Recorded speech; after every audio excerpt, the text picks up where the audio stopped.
দেশে এখন পর্যন্ত রাজস্ব আহরণের সর্বোচ্চ রেকর্ড 4,33,719 কোটি টাকা, যা গত অর্থ বছরে এসেছে। এ আয়ের মধ্যে জাতীয় রাজস্ব বোর্ড এনবিআর নিয়ন্ত্রিত করের পাশাপাশি এনবিআর বহির্ভূত করও রয়েছে। রাজস্ব আহরণ কিছুটা বাড়লেও লক্ষ্যের চেয়ে প্রায় 1 লাখ কোটি টাকা ঘাটতি রয়েছে চলতি অর্থ বছরের প্রথম 9 মাসে। এর মধ্যে আগামী অর্থ বছর অর্থাৎ 2026-27-এর জন্য 6,95,000 কোটি টাকার উচ্চাভিলাষী রাজস্ব আহরণের লক্ষ্য নির্ধারণ করতে যাচ্ছে সরকার।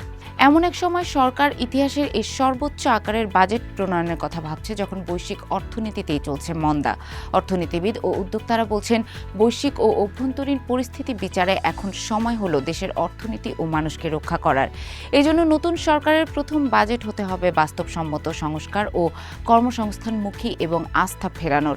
ক্ষমতাচ্যুত আওয়ামী লীগ সরকার গত 1.5 দশকে বাছ বিচার ছাড়াই বাজেটকে টেনে লম্বা করেছে। ঘোষিত বাজেটের 20-25% অবাস্তবায়িত থাকলেও পরবর্তী অর্থ বছরের জন্য দিয়েছে আরও বড় বাজেট। বিএনপি সরকারকে অতীতের এ পথ অনুসরণ করলে হবে না। নির্বাচিত এ সরকারের প্রথম বাজেট হতে হবে দেশের অর্থনীতিকে নতুন পথে এগিয়ে নেয়ার একটি রোডম্যাপ। যুদ্ধ ও অর্থনৈতিক মন্দার এই সময়কে বেঁচে থাকার ও ভেসে থাকার বলে মনে করেন অর্থনীতিবিদ ডক্টর জাহিদ হোসেন। বিশ্বব্যাংকের ঢাকা অফিসের সাবেক এই মুখ্য অর্থনীতিবিদ বণিক বার্তাকে বলেন, বাংলাদেশ সহ গোটা বিশ্বের জন্যই একটি দুঃসময় চলছে। মধ্যপ্রাচ্যের যুদ্ধ শেষ হয়ে গেলেও বাংলাদেশের অর্থনৈতিক ঝুঁকি শিগগিরই কাটবে না। এ খাতে অর্থনৈতিক প্রবৃদ্ধি নিম্নগামী। বিপরীতে মূল্যস্ফীতি বহুদিন ধরেই ঊর্ধ্বমুখী। এই পরিস্থিতিতে উচ্চাভিলাষী কোনো বাজেটের চিন্তা করাই উচিত নয়। যদিও আমরা শুনছি সরকার 9,30,000 কোটি টাকার বাজেট প্রণয়নের পথে এগোচ্ছে। বাজেট প্রণয়নের আগে প্রতি বছরই অর্থনীতিবিদ, ব্যবসায়ী সহ সংশ্লিষ্ট বিভিন্ন পক্ষের সঙ্গে আলোচনায় বসে এনবিআর। 2026-27 অর্থ বছরের বাজেট প্রণয়নের জন্য এখন এনবিআরে চলছে প্রাক বাজেট আলোচনা, আর অর্থ মন্ত্রণালয়ের সংশ্লিষ্ট বিভাগে চলছে আগামী বাজেটের রূপরেখা তৈরির কাজ। এনবিআরে আয়োজিত প্রাক বাজেট আলোচনায় অংশগ্রহণকারী প্রায় সব পক্ষই অর্থনৈতিক পরিস্থিতির বিচারে ভ্যাট ট্যাক্স কমিয়ে আনার দাবি জানাচ্ছে। একই সঙ্গে সীমা অতিরিক্ত কর চাপিয়ে দেওয়া বিভিন্ন খাত থেকে কর প্রত্যাহারের দাবিও উঠেছে। অংশীজনদের সমস্যা ও সংকট নিরসনে কিছু দাবি মেনে নেওয়ার জন্য সরকারের তরফে সুপারিশও রয়েছে। এটি হলে আগামী অর্থ বছরের বাজেটের আকার ছোট হবে, যদিও একেবারে বিপরীত তথ্য পাওয়া যাচ্ছে অর্থ মন্ত্রণালয় থেকে। বাজেট প্রণয়নের সঙ্গে যুক্ত অর্থ বিভাগের একাধিক সূত্র বলছে, বিএনপি সরকারের প্রথম বাজেটের আকার হতে পারে 9,30,000 কোটি টাকা। এর মধ্যে রাজস্ব লক্ষ্যমাত্রা থাকবে 6,95,000 কোটি টাকা।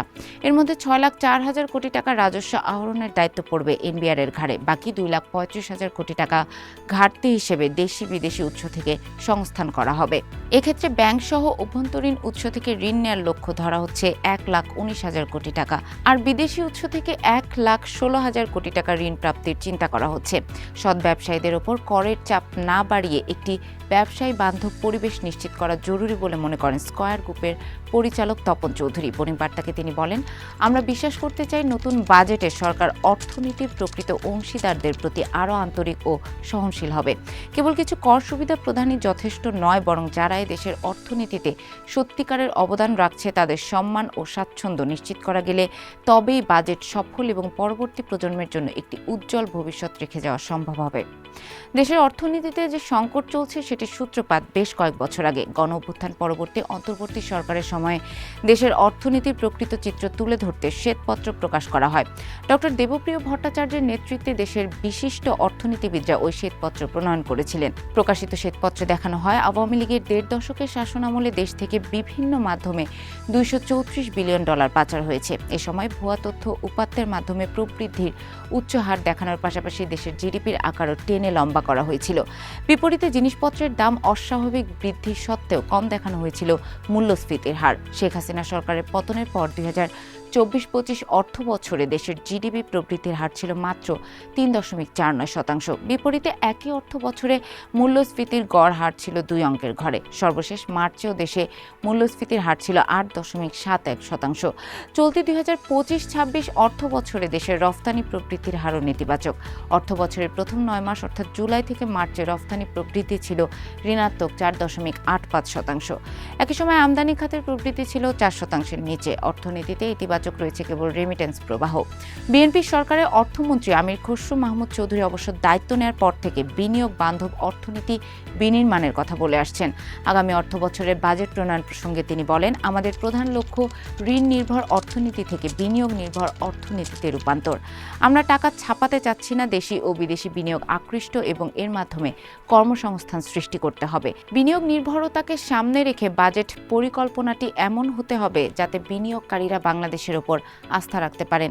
আমাদের বড় সমস্যা হচ্ছে নীতিগুলো দীর্ঘমেয়াদে ধরে রাখতে পারি না। নীতি পরিবর্তন হলে বিনিয়োগকারীদের কাছে ভুল বার্তা যায়।